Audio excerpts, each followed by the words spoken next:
So how do we do it? How can we energize ourselves with Renaissance or classical Greek level brilliance in this modern world? Before I give my best guess at an answer, let me frame the question a little better. You see, up until now I've been avoiding the larger issue of human consciousness and what it is. But I can't hold off any longer. Either human consciousness, that thing that inspiration springs out of, is the result of purely biological processes, as modern science has almost uniformly decided, in which case the answer should be purely biological as well, in which case we could look at some behavior modification on our part, but really, the ultimate answer to creativity would be found in something like chemical enhancement or gene therapy. Or we really do have a soul, and then our solution is going to need to come from another source. To make the case for biological processes, I'm going to refer to the June 2020 article in Scientific American magazine by Christoph Koch, entitled Tales of a Dying Brain, which gives a scientific explanation for that most mystifying and outlandish of all human conscious experiences, the NDE, or near-death experience. I'll let Koch define it, but you're probably familiar with the outline. You feel as if you left your body and then experience the sensation of warmth as you move down a tunnel toward a bright light. Now, if you want to get fancy with a debate like this, you can always pull out the old Venn diagram. And here, we'll put physical explanation on the left and mystical on the right. So the goal in a contest like this is to make the other side violate what the Greeks called the law of non-contradiction. Basically just showing where the other guy's argument flies in the face of observable reality. Koch, for his part, makes a total of 4 arguments. The first 3, 1, that the tunnel can be explained by decreased blood flow to the brain. 2, that chemicals like LSD or DMT produce sensations that often include the feeling of being outside of one's own body, along with a feeling not too dissimilar from warmth. And 3, that the stories people sometimes tell of meeting deceased loved ones, or even what researchers describe as a, quote, religious figure, could simply be the brain's way of attempting to make sense of its increasing disorientation by wrapping it all into a bizarre narrative. Are all arguments that would fit squarely into the center, the overlapping portion of the diagram. Here he's just offering alternative explanations. Much as if the topic were aliens, don't get too excited, big guy, this is just a thought experiment. And the arguments were alternative explanations for UFOs, like maybe it was really new government test craft or a weather balloon or something like that. In the debate game, that's playing defense. You're not really proving your point, you're just trying to keep your opponent from proving theirs. But his last argument is different. At least, he thinks it is. He references brain stimulation studies, and he doesn't state it, but I assume he means the work done with the temporal parietal lobe, and how, when stimulated, the subjects report feeling a sensation of warmth and seeing something like a light off in the distance.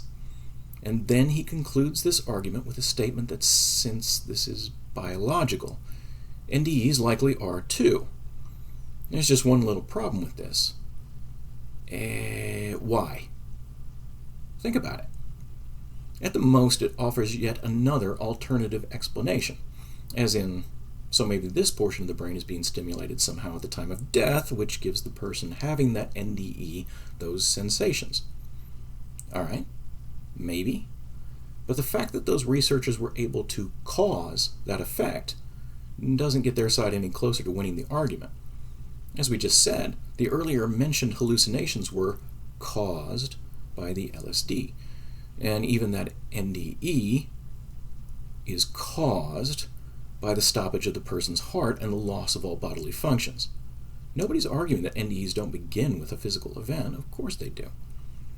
And this argument runs the risk of actually helping to prove the opposite, since during these experiments, you've got the conscious person talking about changes taking place in their brain, as if those two things, consciousness and brain, are somehow separate and distinct. And that little ditty is something that the empirical crowd usually tries to stay away from. You see, it's called the hard problem, and it's called that for a reason. Basically, it's the fact that you can take everything we know about the workings of the brain, neurons firing in patterns, all that stuff, everything we know about biology, chemistry, physics, throw in all the math, and you still can't get to the statement, I feel, as in I feel cold, I feel happy, I feel bored, without adding some unknown quantity, like a soul. We experience the world as though we are separate and distinct from our bodies. My hands, my feet, my head, my brain.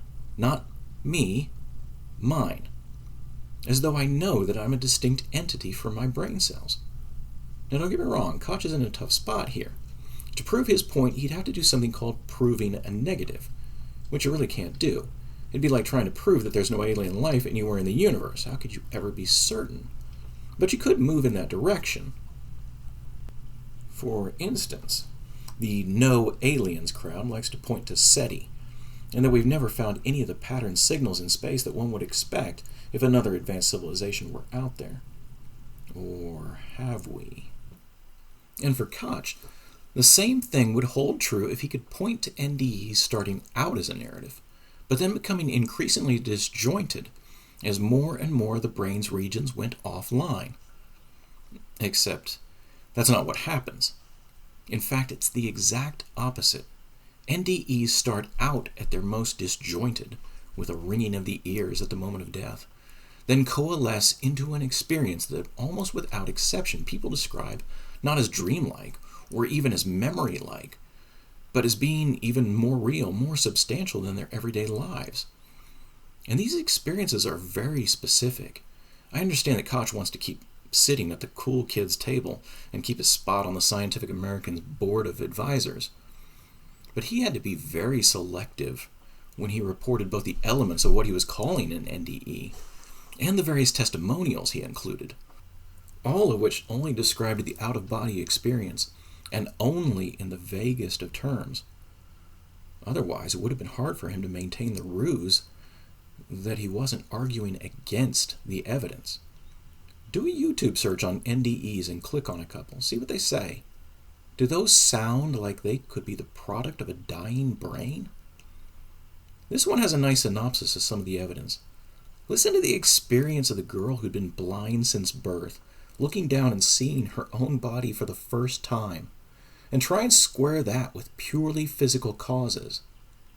And then there's the kill shot. It may be hard to prove the negative, but there's no question what would prove the affirmative. For aliens, find the craft or find the body. Get the evidence out before you all commit suicide by shooting yourselves multiple times in the back of the head, and that's it. You win. Aliens exist. Same thing here. Get one verified out-of-body experience.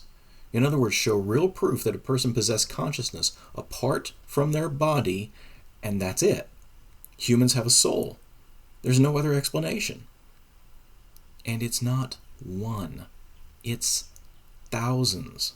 They've been doing these studies for decades, hiding things around ERs to see if the patient, while out of body, can see it.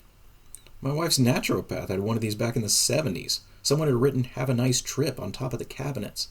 He saw it as his spirit was floating up through the ceiling before the doctors revived his body. This guy just finished another similar study, because no matter how many times they repeat the same experiments, it never changes anything. In this version of it, they flash numbers on computer screens around the ER, but he won't commit to saying that the soul is clearly immortal. He does that, and the cool kids table starts throwing food at him. Remember, this guy has just offered empirical proof of the soul's existence. But he doesn't want to get canceled, so he qualifies everything. Here comes the air quotes. Enable the brain to function, even during resuscitation. The brain remains flatlined.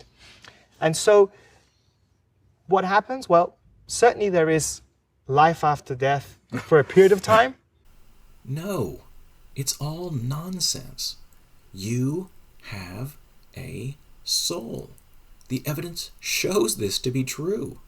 The reason it feels like you're something separate from your body is because you are. So let's stop being silly about this. I haven't proved any specific religion. I didn't just trick you into a church pew. My point is that we as a culture have denied the reality of who we are and come to live formulaic lives. So now we create formulaic art. Who would have figured?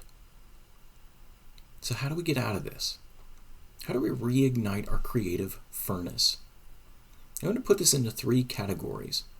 1, we get the things that are actively dampening our creativity out of our lives. 2, we begin developing the habits that lead to a more fertile mind. And 3, we aim to discover and utilize our own unique voice. So what is actively dampening our creativity? The great enemy of writing isn't your own lack of talent, it's being interrupted by other people. And that's not just for writing. Heck, that's not even just for art. How much of all of this can be laid at the feet of our modern environment, in which nearly all of us have surrounded ourselves with a kind of Chinese water torture of rings and beeps and tweets, of constant noise and interruption? How can you even expect yourself to think through anything when part of your attention is always waiting for the next Instagram post? The fact is that you will never touch your potential until you are willing to carve out large chunks of time and devote yourself to a calling, any calling. Seriously, conduct a little experiment. Go spend 2 weeks at a mountain cabin, or take one of these extended hikes like the Appalachian Trail. No cell phone, no iPad, no devices of any kind. See if in just that time you don't find yourself noticing things you hadn't before.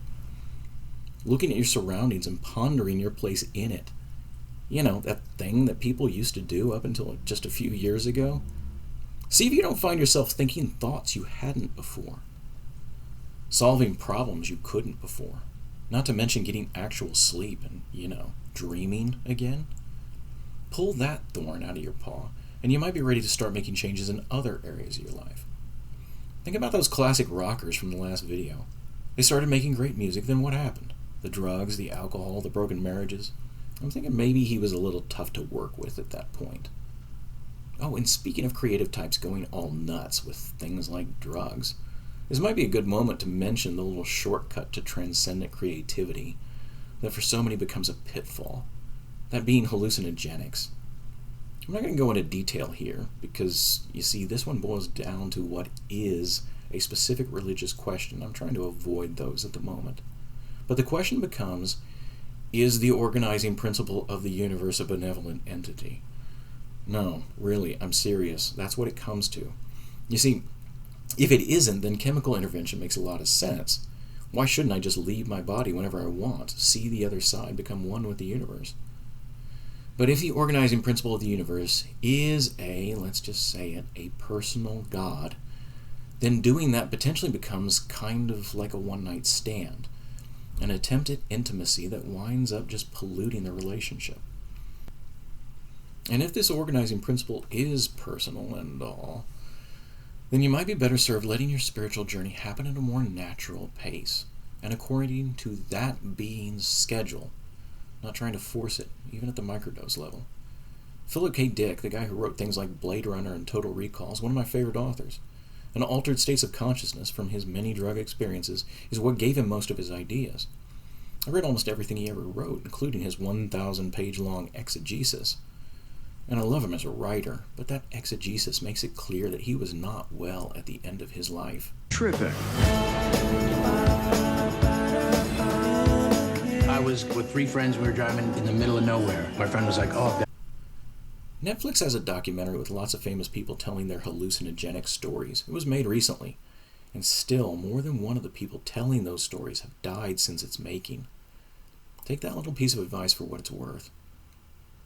If you can get the drama out of your life, or at least get it down to a minimum, then this is where your novel experiences come in. Do new things, see new places, meet new people, and moreover, find the environment that inspires you the most, the music, the scenery. Are you more creative around people or away from them, in the morning or at nighttime? Get around, as in surround yourself with your chosen art form, museums, art exhibits, Comic-Cons, whatever. Yes, your brain is going to take what it experiences and make new connections.